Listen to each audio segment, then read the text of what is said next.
दोस्तों क्या हो अगर एक नई पुलिस ऑफिसर को अपनी पहली ही असाइनमेंट के लिए एक नाइट शिफ्ट दे दी जाए, वो भी एक ऐसे पुलिस स्टेशन में जहां ना तो कोई होगा। इनफैक्ट उस पुलिस स्टेशन की आज आखिरी रात है जिसके बाद ये पुलिस स्टेशन बंद हो जाएगा और इस पुलिस स्टेशन का एक भयानक अतीत रहा है। तो क्या ये नई नवेली पुलिस ऑफिसर अपनी शिफ्ट पूरी कर पाएगी और आखिर क्या है इस पुलिस स्टेशन का सच? यही राज आज की वीडियो में हम खोलने वाले हैं, क्योंकि आज की वीडियो में हम एक्सप्लेन करने वाले हैं द लास्ट शिफ्ट नाम की मूवी, जो कि एक अमेरिकन हॉरर मूवी है और इस फिल्म को एंथनी डिब्लेसी डायरेक्ट करे थे। इस एक्सप्लेनेशन वीडियो को आप पूरा जरूर देखिएगा क्योंकि एंड तक हम काफी सारी थियरीज पे बातें करने वाले हैं। अब वीडियो शुरू करने से पहले मेरी आप सभी से एक रिक्वेस्ट है कि अगर आपको ये वीडियो पसंद आती है तो वीडियो को लाइक और चैनल को सब्सक्राइब भी जरूर कीजिएगा। That said, let's roll the intro.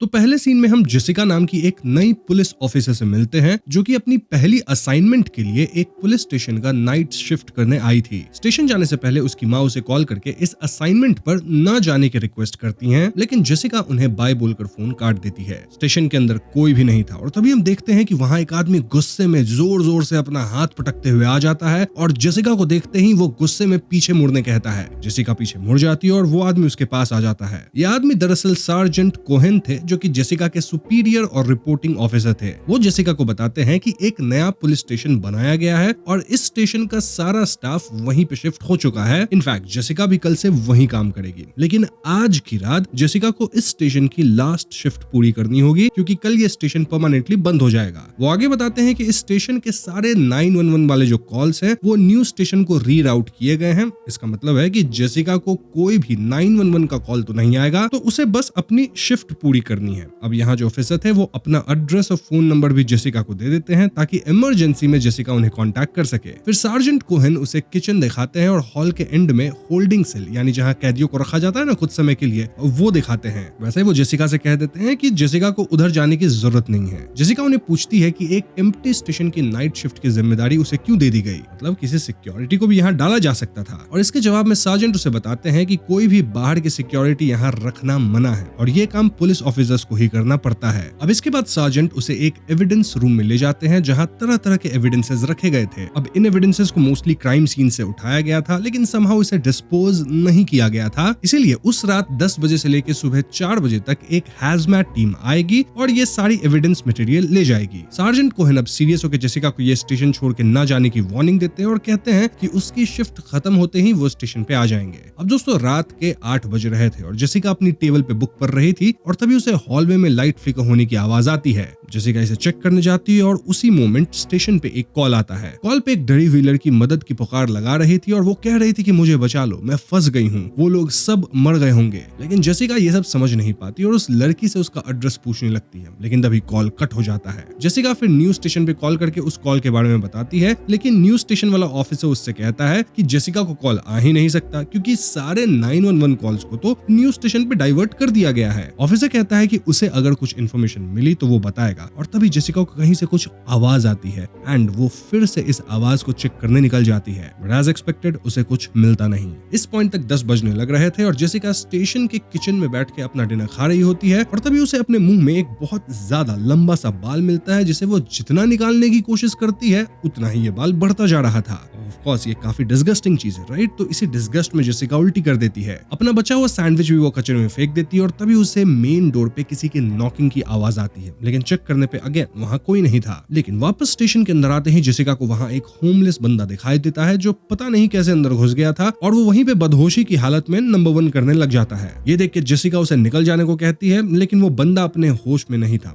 ऐसा लग रहा था मानो वो किसी ट्रांस स्टेट में है। जेसिका उसे धक्के मार के बाहर निकाल ही देती है। इसके बाद वॉशरूम में हाथ धोते वक्त वहाँ की ड्रेनेज पाइप से उसे म्यूजिक जैसी आवाजें आने लगती है और इसका पीछा करते हुए वो मेंस टॉयलेट तक पहुंच जाती है जहाँ वो देखती है कि हर टॉयलेट पे कुछ ब्लैक कलर का लिक्विड पड़ा हुआ था जिससे बहुत ज्यादा गंदी स्मेल आ रही थी। आगे बढ़ते हुए फिर वो लॉकर रूम में पहुंच जाती है और एक लॉकर को खोलने के बाद वहां उसे अपनी और अपने पापा की एक पिक्चर मिलती है और इस पिक्चर को जेसिका देखती है एंड देन वहीं पे रख देती है। लेकिन जैसे ही जेसिका पलटती है हर एक लॉकर का दरवाजा अपने आप ही ओपन हो जाता है। जेसिका थोड़ा सा हैरान होकर वहां से तुरंत निकल जाती है और तभी स्टेशन के फोन की घंटी फिर से बजती है। इस बार भी वही लड़की कॉल कर रही थी। वो अपना नाम मोनिका बताती है और बस डर डर के के कुछ अजीब अजीब बातें करती है। इससे पहले जेसिका कुछ और जान पाती, कॉल फिर से कट हो जाता है। देन अगेन फोन की घंटी बजती है, लेकिन इस बार कॉल पे हैमजेट वाला एक बंदा था जो किसी काम से लेट चल रहा था और जेसिका को कहता है कि 4 बजे से पहले तक वो टीम के साथ आ जाएगा और उसका जो भी काम है वो कंप्लीट कर लेगा। बाय द वे मैं आपको बता दूं कि अभी 11:30 बज चुके हैं। इसके तुरंत बाद जेसिका फिर से न्यूज स्टेशन कॉल लगाती है और मोनिका के कॉल के बारे में बताती है, लेकिन न्यूज स्टेशन वाला ऑफिसर उसे आश्वासन देता है कि सारे 911 के कॉल्स हमारे पास ही आएंगे। इनफैक्ट जेसिका के पास तो कॉल आ ही नहीं सकते। वो ये भी बताता है कि ओल्ड स्टेशन पे कॉल का आना मतलब ये है कि मोनिका स्पेसिफिकली ओल्ड स्टेशन को ही कॉल लगा रही है, क्योंकि अगर वो 911 पे कॉल की होती तो ये कॉल ओल्ड स्टेशन पे आता ही नहीं। ऑफिसर कहता है कि अगर जेसिका को फिर से कॉल आता है तो जेसिका उस लड़की को ये कह दे कि वो 911 पे कॉल करे, ना कि इस नंबर पे। खैर, तो इस कॉल के बाद जेसिका को तरह तरह की आवाजें सुनाई देने लगती है और स्टेशन पे काफी असाधारण गतिविधियां स्टार्ट हो जाती है। जैसे जेसिका के पीछे एक मेटल बुक शेल्फ्स अपने आप हिलने लगते हैं और जैसे ही जेसिका इंस्पेक्ट करने निकलती है उसे बहुत ज्यादा तोड़-फोड़ वाली आवाजें भी सुनाई देने लगती है। इन आवाजों का पीछा करते हुए वो एक अंधेरे कमरे में पहुंच जाती है और दोस्तों इसके दौरान वो अपने आप से ही पुलिस के रूल्स और प्लेज दोहरा रही थी। उस कमरे में जेसिका को वही होमलेस बंदा फिर से दिखाई देता है जो कि वहां पड़े बॉक्सेस में कुछ कागजात ढूंढ रहा था। जेसिका तुरंत उसे ओवरपावर करके उसके हाथों में हथकड़ियां पहना देती है और उसे एक होल्डिंग सेल में ले जाती है, लेकिन दोस्तों तभी कमरे का दरवाजा अपने आप ही बंद हो जाता है। इनफैक्ट यहाँ की लाइट्स भी चली जाती है। इसी वक्त स्टेशन में लड़कियों के चिल्लाने की भी आवाजें आ रही थी और जेसिका अब काफी डरी हुई थी। होमलेस बंदा अंधेरे में ही जेसिका के साथ हाथापाई करने लगता है और जेसिका उसे टेजर मार के गिरा देती है। इस पॉइंट पे रात के 12 बज रहे थे। जेसिका अपनी फ्लैश लाइट से दरवाजा ढूंढती है, लेकिन तभी दरवाजे की विंडो पर एक अजीब सा आदमी अचानक ही आ जाता है जिसका चेहरा खून से लथपथ था और चेहरे पे काफी मार्क्स भी दिख रहे थे। जेसिका फिर डर के अपनी फ्लैश लाइट वहां गिरा देती है। तभी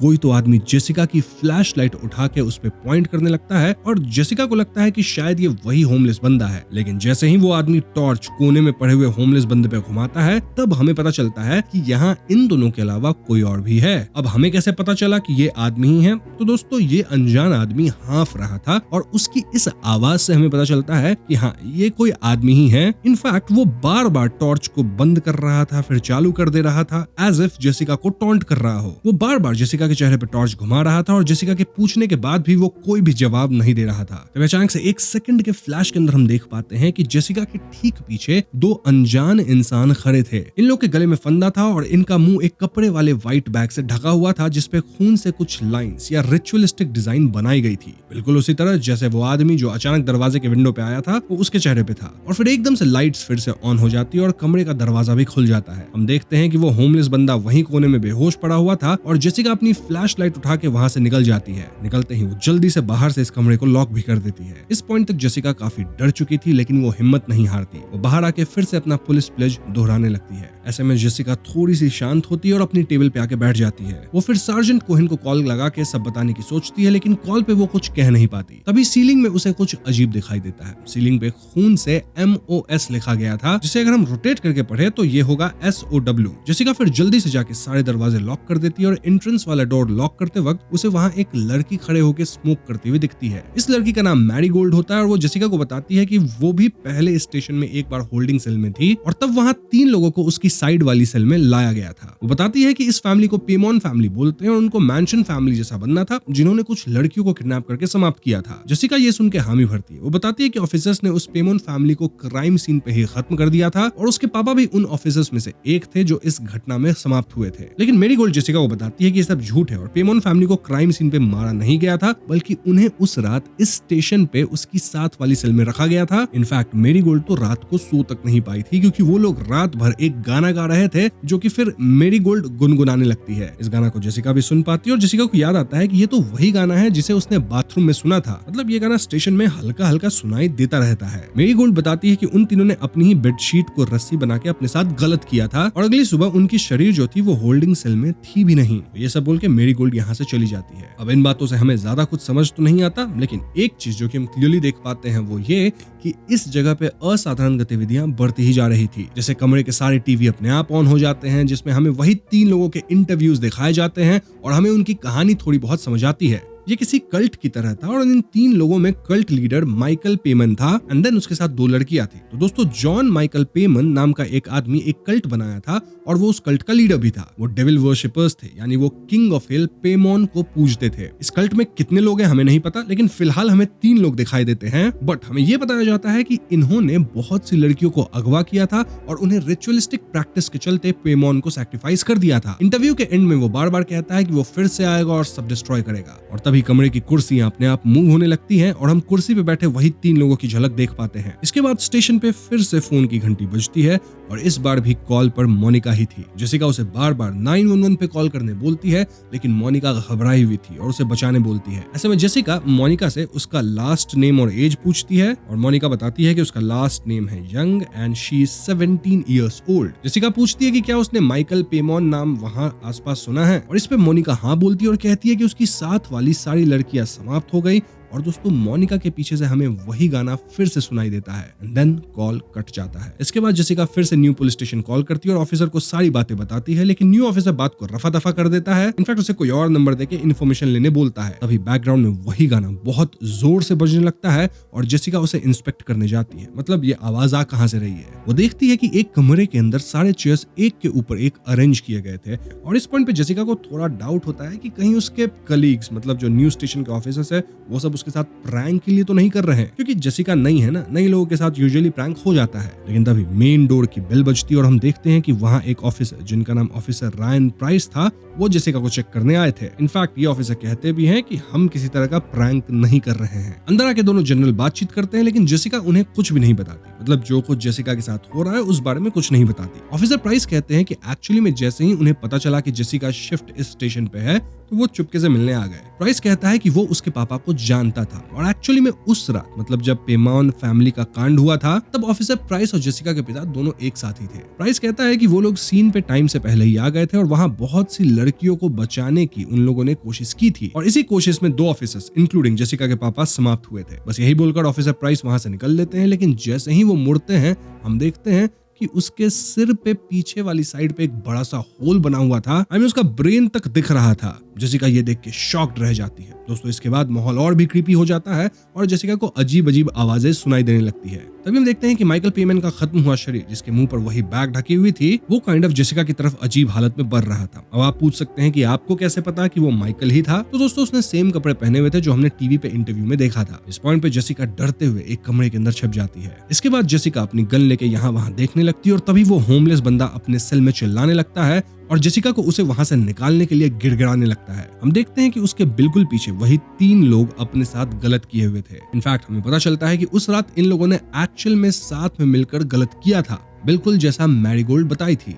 जेसिका डर जाती है और होमलेस बंदे को वहीं छोड़ के भाग जाती है। तभी लॉबी में एक लड़की का घोष जेसिका के पीछे लग जाता है और बैकग्राउंड में वही गाना हमें सुनाई देता है। जेसिका गाने का पीछा करते हुए एक कमरे में पहुंच जाती है जहां हम देखते हैं कि 7 लड़कियां बैठ के वो गाना जोर जोर से गा रही थी। गाने के बोल से ऐसा लग रहा था कि ये किसी तरह का प्रेयर है, मतलब डेविल की स्तुति होती है ना, वैसा कुछ, जो कि किंग ऑफ हेल मतलब पेमोन के लिए गाया जा रहा था। जैसे ही वो लड़कियां जेसिका की तरफ मुड़ने लगती हैं, उनके चेहरे पे एक खून सा सना हुआ कपड़ा अपीयर हो जाता है और दोस्तों तभी कमरे का दरवाजा एकदम से बंद हो जाता है और लड़कियां भी गायब हो जाती है। जेसिका जैसे तैसे वहां से निकलते हुए सार्जेंट कोहेन को कॉल लगा के उन्हें सब बताती है, लेकिन सार्जेंट कोहेन उस पे ही गुस्सा करते हैं और उसकी काबिलियत पे ही सवाल उठाने लगते हैं। ऐसे में जेसिका हार मान के शिफ्ट को पूरा करने का ठान लेती है। इसके बाद वो न्यूज स्टेशन कॉल करती है जहां का ऑफिसर उसे बताता है कि मोनिका को तो खत्म हुए 1 साल हो गए हैं, जो कि पेमन फैमिली की लास्ट विक्टिम थी और उसकी बॉडी उनके वुड्स में मिली थी। जेसिका को कुछ समझ नहीं आता और वो ऑफिसर फाइनली उसे सच बता देता है। दरअसल नया स्टेशन बनाने के कारण ये हॉन्टिंग्स ही थे।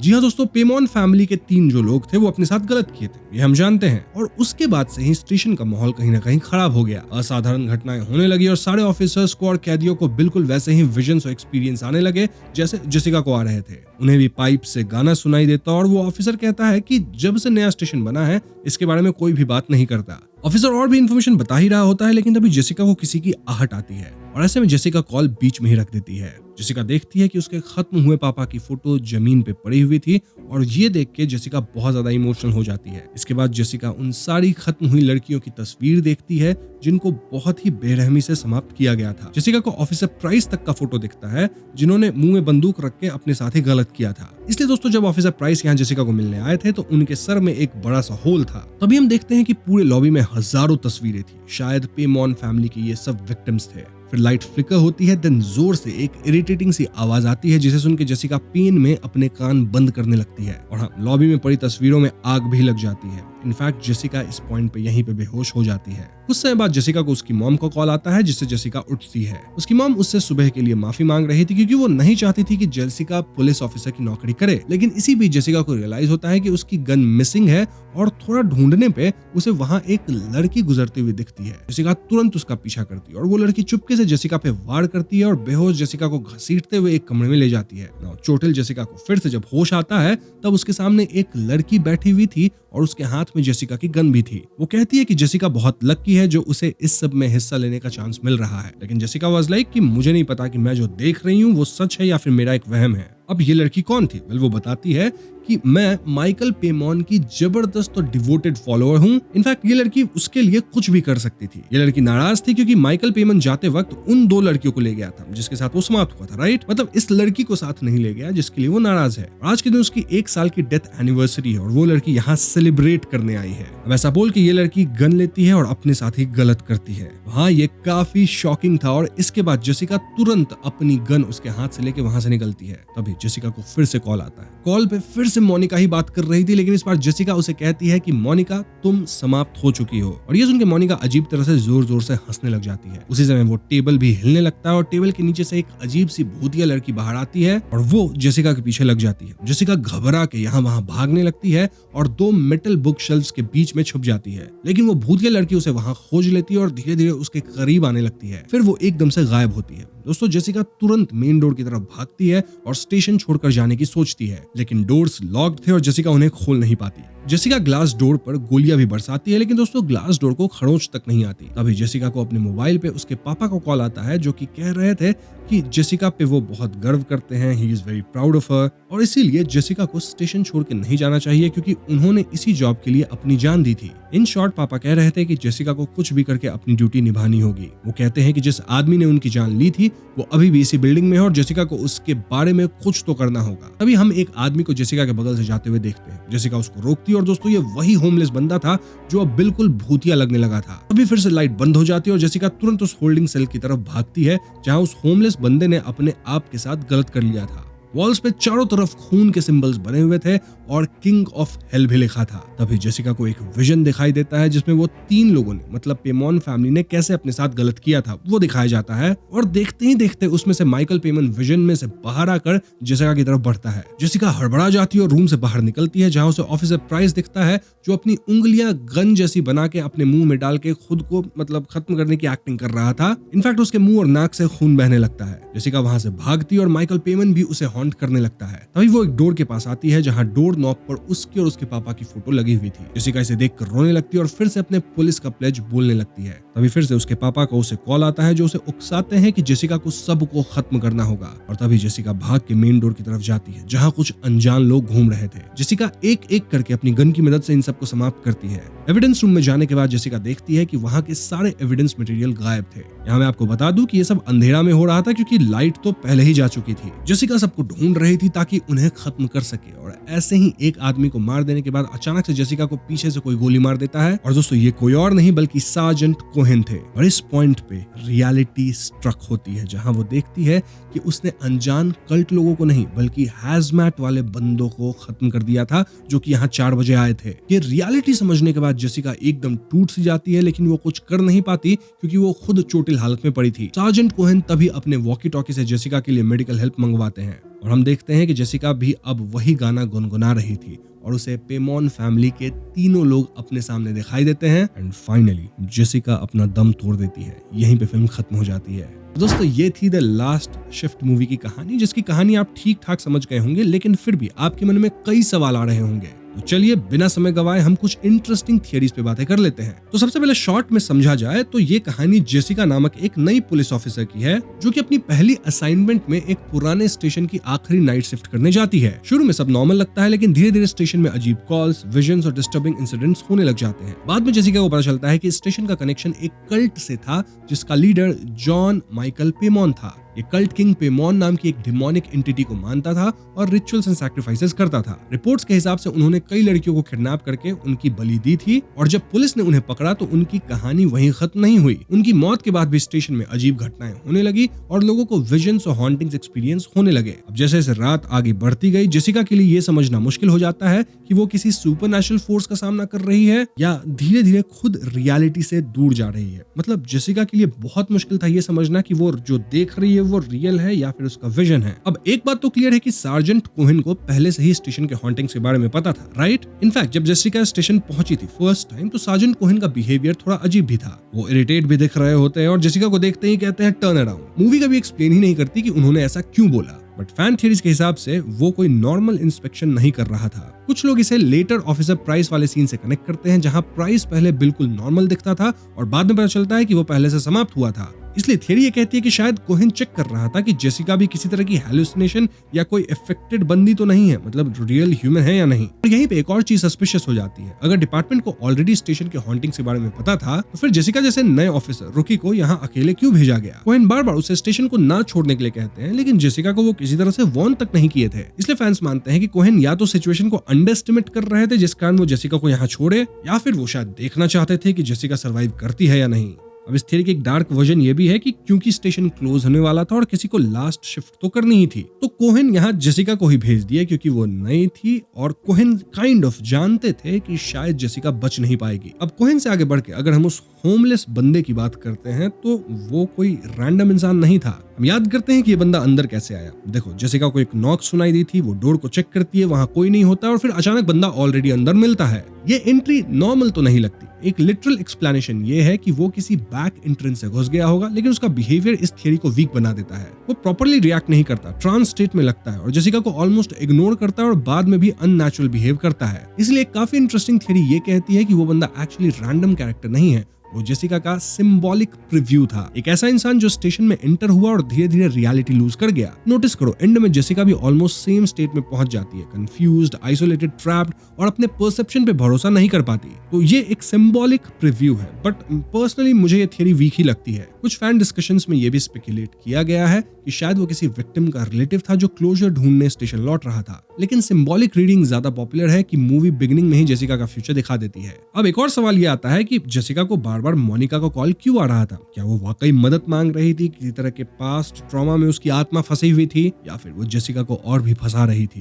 देखो, मोनिका पहले ही खत्म हो चुकी थी, ये तो हम जानते हैं। वो एक एक्चुअल घोस्ट थी जो कि जेसिका से बात कर रही थी, लेकिन क्या मोनिका हेल्प मांग रही थी? नहीं, मेरा मानना है वो हेल्प तो बिल्कुल नहीं मान रही थी। नोटिस करो, मोनिका कभी क्लियर इन्फॉर्मेशन देती ही नहीं थी, वो बस जेसिका को इमोशनली एंगेज करती रहती थी। हर कॉल के बाद जेसिका और अंदर जाती और ज्यादा ऑब्सेस्ड होती और ज्यादा इन्वॉल्व हो जाती थी। इसलिए कुछ फैंस मानते हैं कि मोनिका रेस्क्यू चाहती ही नहीं थी।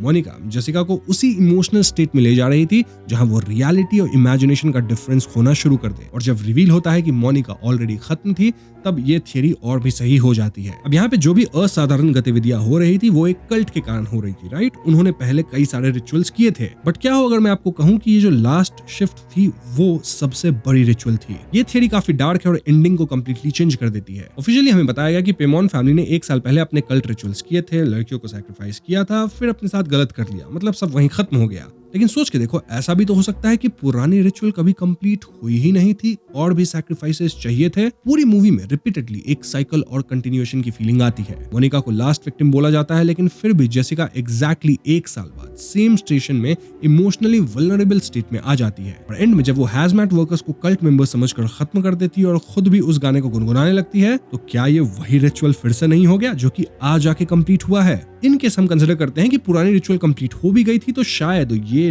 नई रिचुअल हुई है जो कि अगेन कंप्लीट हो गई, यहाँ भी बलिदान दिए गए। हाँ, जो कल्ट था वो फिजिकली भले खत्म हो गया हो, लेकिन उसका इन्फ्लुएंस अभी तक खत्म नहीं हुआ है और जेसिका उसकी नई विक्टिम बन गई, इंक्लूडिंग दोज हैजमैट वर्कर्स। और ये सब पेमॉन के कारण ही हो रहा है। वैसे पेमॉन पे हम डिस्कशन करेंगे ही वीडियो में। उससे पहले हम इस पे बात कर लेते हैं कि जेसिका को उसके पापा का भी कॉल आया था, जो कि शुरू में लगता है कि जेसिका को गाइड कर रहे हैं, लेकिन अल्टीमेटली हमें पता चलता है कि वो सब गलत था। मतलब वो जेसिका को ऐसा उकसाए कि वो कहीं ना कहीं हैजमैट वर्कर्स को समाप्त कर दी। सो इट्स क्लियर कि जेसिका को उसके पापा का कॉल आया ही नहीं था। एनीवेज, उसके पापा समाप्त हो चुके हैं। मैं यहाँ उनकी आत्मा की बात कर रहा हूँ, बट आई बिलीव कि जेसिका को पापा के आत्मा का कॉल भी नहीं आया था। कॉल भी बहुत अजीब थी दोस्तों। मतलब जेसिका के पापा बार बार उसे ड्यूटी याद दिलाते हैं और स्टेशन में रुकने के लिए इनडायरेक्टली पुश कर रहे थे, जबकि ओरिजिनली अगर जेसिका के पापा की आत्मा का कॉल होता तो वो जेसिका को बचाना चाहते, यहाँ से निकलने को कहते। तो ये कॉल आखिर था किसका? मे बी पेमॉन डीमन का खुद था या फिर माइकल पेमॉन का था, क्योंकि वो कहीं ना कहीं जेसिका की सबसे बड़ी इमोशनल वीकनेस का इस्तेमाल किया, या फिर जेसिका का सबकॉन्शियस उसे वही सुना रहा था जो उसे लगता था कि उसके फादर उसे एक्सपेक्ट करते हैं। इस इंटरप्रिटेशन में जेसिका किसी घोष से नहीं बल्कि अपने अंदर बनी हुई एक्सपेक्टेशंस और गिल्ट से हार जाती है। अब मैं फाइनल थियरी आपको बताता हूँ जो कि बाकी थियरी से काफी ज्यादा डिफरेंट है, और ये थियरी कहती है कि जेसिका किसी पैरानॉर्मल फोर्स से नहीं बल्कि किसी साइकोलॉजिकल फोर्स से लड़ रही थी। इनफैक्ट वो एंड में साइकोलॉजिकली ही कोलैप्स करी। इस थियरी के हिसाब से स्टेशन के अंदर जो कुछ भी हुआ वो सुपरनैचुरल नहीं था। देखो, जेसिका पहली ड्यूटी कर रही थी, उसकी फादर की मौत इसी केस से जुड़ी हुई थी और उसकी माँ भी उसे ड्यूटी करने से रोक रही थी। तो हाँ, कहीं ना कहीं जेसिका खुद को प्रूव करना चाहती थी, इस बात का प्रेशर उसके ऊपर था। स्टार्टिंग में जेसिका काफी रैशनल बिहेव करती है, वो कॉल्स वेरीफाई करती है, ऑफिसर से बात करती है और हर चीज एक्सप्लेन करने की कोशिश करती है। लेकिन धीरे धीरे जब हर लॉजिकल एक्सप्लेनेशन फेल होने लगती है तो उसका ट्रस्ट रियलिटी पर से टूटने लगता है। फादर का कॉल, मोनिका का कॉल्स, विक्टिम्स ऑफ विजन्स, ये सब उसके इमोशंस और फियर्स को और एम्पलीफाई कर देते हैं। धीरे धीरे जेसिका का मेंटल डिग्रेडेशन होने लगता है और एंड में वो क्या की वो हम सब जानते हैं। तो यस, एंड में हुआ उसका साइकोलॉजिकल ब्रेकडाउन और यहाँ कुछ सुपरनैचुरल था नहीं। वैसे मैं पर्टिकुलरली इस थियरी में नहीं मानता हूँ, क्योंकि अगर यहाँ कुछ सुपरनैचुरल था ही नहीं तो फिर दूसरे ऑफिसर्स को भी चीजें क्यों दिखती थी। तो हाँ, मैं पर्सनली सुपरनैचुरल थियरी को ही मानूंगा, लेकिन यहाँ मैं आपको चॉइस देता हूँ, आप किसी भी थियरी को मान सकते हैं। इनफैक्ट आपके पास अगर कुछ सपोर्टिंग आर्ग्यूमेंट्स है तो कॉमेंट्स में लिख दीजिएगा। अब मूवी में जिस एंटिटी को पेमॉन फैमिली वर्शिप करती थी उस एंटिटी का नाम है किंग पेमॉन। दोस्तों, पेमॉन नाम कोई ऐसे ही खुद से क्रिएट नहीं किया गया है। ये नाम पुरानी ऑकल्ट और डिमोनोलॉजी की किताबों में भी मिलता है, जहाँ पेमॉन को हेल का एक पावरफुल किंग बताया जाता है। ऐसा माना जाता है कि पेमॉन डायरेक्टली आके लोगों को अटैक नहीं करता, बल्कि उनके दिमाग, सोच और डिसीजंस पे असर डालता है। कुछ बिलीफ्स के हिसाब से वो लोगों को इन्फ्लुएंस करता है, उन्हें अपने कंट्रोल में लेता है और धीरे धीरे उनकी रियलिटी और सोच को डिस्टॉर्ट कर देता है। इसी वजह से उसे नॉलेज, मैनिपुलेशन और हिडन चीजों से भी जोड़ा जाता है। लेकिन मूवी द लास्ट शिफ्ट में पेमॉन को हमें फिजिकली दिखाया नहीं जाता। यहाँ पेमॉन फैमिली का मानना था कि रिचुअल्स, गाने और सैक्रिफाइसेस के थ्रू वो उसके करीब पहुंच सकते हैं या उसकी पावर हासिल कर सकते हैं। इसलिए पूरी फिल्म में बार बार वो क्रीपी गाना सुनाई देता है, अजीब सिंबल्स दिखते हैं और लोग रियलिटी से डिस्कनेक्टेड लगने लगते हैं। और अगर ध्यान से देखो तो मूवी भी यही हिंट करती है कि असली हॉरर शायद कोई मॉन्स्टर या घोस्ट से नहीं है, बल्कि धीरे धीरे इंसान के दिमाग और इमोशंस पे कंट्रोल खोना है। अब अगर हॉरर मूवीज में किंग पेमॉन का सबसे फेमस एग्जाम्पल देखा जाए तो वो है हेरिडिटरी फिल्म के अंदर। इस फिल्म में पेमॉन को एक पावरफुल डिमोनिक एंटिटी के रूप में दिखाया गया था, जिसे एक कल्ट ह्यूमन दुनिया में लाने की कोशिश करता है। उस मूवी का भी कॉन्सेप्ट थोड़ा ऐसा ही था। शुरू में फैमिली ट्रॉमा जैसा लगता है, लेकिन आगे चीजें बहुत भयंकर होती है। वैसे उसकी एक्सप्लेनेशन मैं ऑलरेडी अपने चैनल पे कर चुका हूँ, तो इन केस आपको हेरिडिटरी फिल्म की कहानी जाननी है और पेमॉन पे और बातें जाननी है तो मेरी आप उस वीडियो को चेकआउट कर सकते हैं। ओवरऑल मैंने आपको यहाँ सारी थियरीज बता दी है, फिल्म की एक्सप्लेनेशन मैं कंप्लीट कर चुका हूँ, बट इन केस आपके पास कुछ और थियरीज है तो आप कमेंट्स में लिख सकते हैं। और हाँ, एक इंटरेस्टिंग बात यह है कि द लास्ट शिफ्ट के डायरेक्टर एंथनी डिब्लासी ने बाद में इसी फिल्म को दोबारा एक नए अंदाज में बनाया था, जिसका नाम मैलमू था। ये एक सिंपल रीमेक नहीं थी, बल्कि सेम कॉन्सेप्ट को ज्यादा intense cult mythology, disturbing visuals और बड़े सुपरनैचुरल स्केल के साथ दोबारा प्रेजेंट किया गया था। तो अगर उस फिल्म की एक्सप्लेनेशन भी आपको चाहिए तो आप कमेंट्स में जरूर बता दीजिएगा। तो बस आज की वीडियो में इतना ही। वीडियो पसंद आई हो तो इसे लाइक और शेयर करें। साथ ही चैनल पर नए हैं तो हमें सब्सक्राइब भी कीजिएगा, क्योंकि हम अपने चैनल पर ऐसी वीडियोस लाते रहते हैं। पीस।